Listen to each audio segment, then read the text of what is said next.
Hey there, Breakfast Clubbers! Welcome to a very special edition of Back Issue Breakfast Club.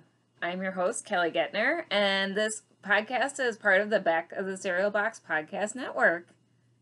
Today, I do not have a physical copy to show you because DC Comics provided us with a digital first exclusive for their new young adult graphic novel called Whistle, a New Gotham City Hero.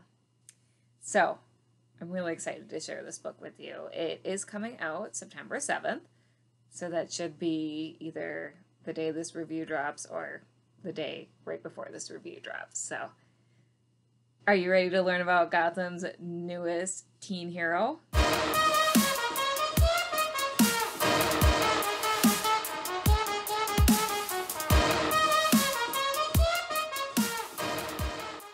Alright, so first things first, I'm going to say that I am a big fan of DC going after the young adult market. I think they were leaving money on the table by not chasing after the young adult market and not recognizing that there's a lot of young readers out there that needed these like one-shot stories, especially focusing on female heroes. I remember back in 2011, there was a certain bigwig who's no longer with DC Comics, who said that he was not interested in appealing to female readers at all because he didn't think that women read comics.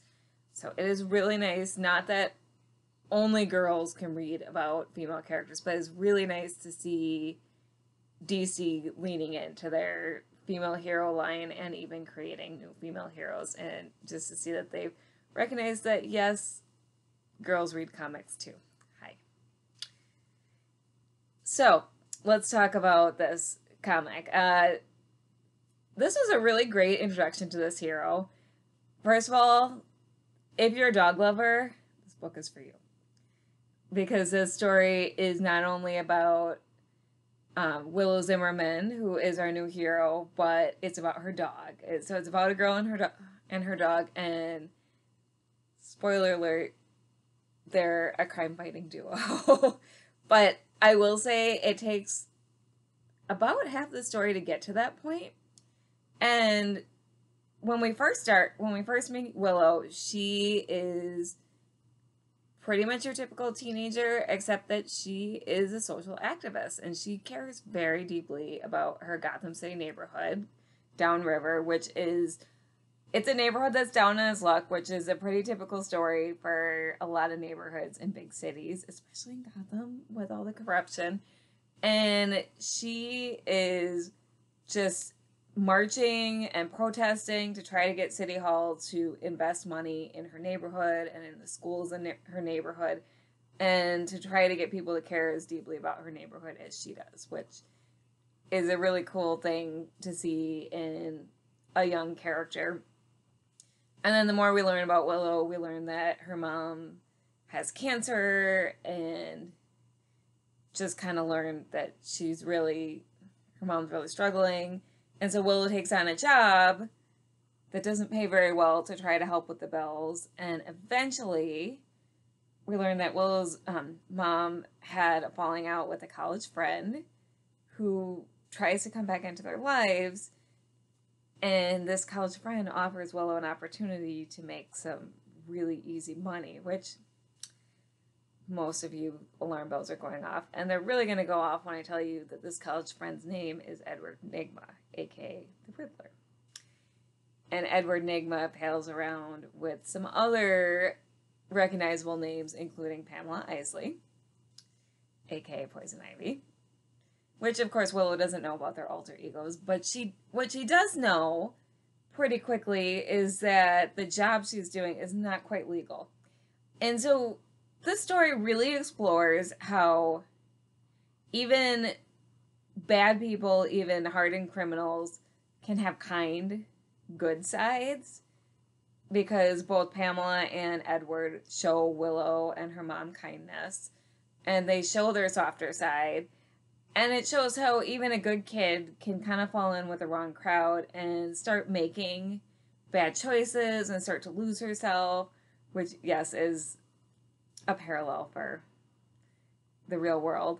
And it just shows that no one is all good or all bad. And it shows that there's a lot of ways to stumble. There's also a lot of ways to pick yourself up and start choosing the next right thing and start making amends once you've made mistakes. And so it's kind of about Willow's fall from grace and then her getting her superpowers, which is not too much of a spoiler because it's in the book description. But it's about her getting certain superpowers. I won't spoil what they are, and finding a way to use them as a force for good. And it's really an interesting introduction to this character, and it shows how she fits in the fantastical world of Gotham City, while also making her neighborhood feel like a real neighborhood that you could find in Chicago, New York, even maybe Los Angeles. Like, it feels, the neighborhood feels alive. It feels like something that you could walk into. It probably will resonate with a lot of kids who grew up in similar neighborhoods, and a lot of her struggles will resonate with a lot of kids her age for various reasons, which I think is just great writing. And I really enjoyed it as a longtime comics fan and just as someone who likes things that are more character driven. Also, as a Poison Ivy fan, I feel like every single book is improved with Poison Ivy showing up. Bonus points if she's written as more of an activist type who obviously takes that activism to an extreme, darker measures, which, yeah, I think you can guess that she probably does that because she's Poison Ivy. She's not with the side of the angels usually, but she cares very deeply about her causes. Her methods just usually are questionable, and I really did love how Poison Ivy was portrayed in this, and how Edward Nygma was portrayed. He's not usually a Batman villain that appeals to me, but he was really, really interesting in this story, and he had a lot of shades of gray, and it fleshed him out really nicely, which was great. And Willow and her mom were just completely whole, fully rounded characters, and I was intrigued. I would like to read more of Willow, so I hope she makes her way into the main canon of the DC universe, because I would like to read more with her, and especially with her dog. Her dog was great. He was definitely a highlight of the story, which was awesome. So, again, if you're a dog lover, you're going to love the story. If you're a Batman fan, as long as you're not waiting for Batman to show up, because he doesn't. But if you like some of Batman's villains, this is also the story for you. There's also a few other DC character Easter eggs that pop up throughout the story, which were pretty fun. I just think this is a great entry into the DC Comics young adult series, and anyone who likes young adult books, which they're not just for young adults. I read young adult books, a lot of people my age do. And so if you like the young adult genre, this is definitely going to appeal to you. The art was absolutely beautiful. So I forgot to mention who wrote and did the art. So E. Lockhart, who is a New York Times bestselling author, did the writing. And then the art was done by Manuel Preitano, who previously did artwork on The Oracle Code, which was another book in the young adult series.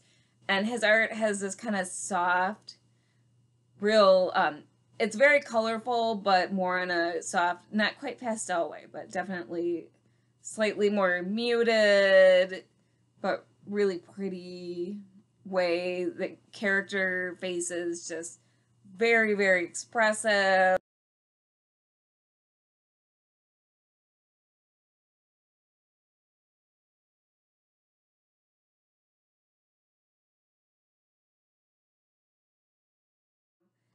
There's a lot of fashion in this book, and he does a really good job of drawing the fashion. That's kind of a component of, basically, Ivy is a really fashionable character, Edward Nygma is a really fashionable character, and then Ivy, when she brings Willow into Edward's world, she takes her shopping, and they go through a lot of fashions as Willow's making her transformation into what she needs to be for Edward's world. So the fashion was really well drawn and well designed, and it was definitely an enjoyable book, and I would recommend it. So I hope that you enjoy it if you pick it up. I definitely recommend it. I recommend pretty much all the books in DC's Young Adult series, and I'll have to review some of the others. So obviously I did not do a review last week, so I did miss you all, and hopefully you missed me. So I want to hear from you. What are you reading this week? What characters have your interest? What genres have your interest? Like, are you into dark stuff this week? Are you still reading superhero comics, or are you reading more horror comics? Like, tell me what you're reading. Please hit that like button if you like this video. Please share it with a few hundred of your closest friends. If you haven't subscribed already, what are you doing with your life? Please subscribe. Please consider donating to our buymeacoffee.com at buymeacoffee.com/back of the cereal box. It does help us improve our programming here. We're a growing network and always adding to our stable of programming and always trying to improve our equipment and all that good stuff. So thank you for joining me again, and hope you have a great day.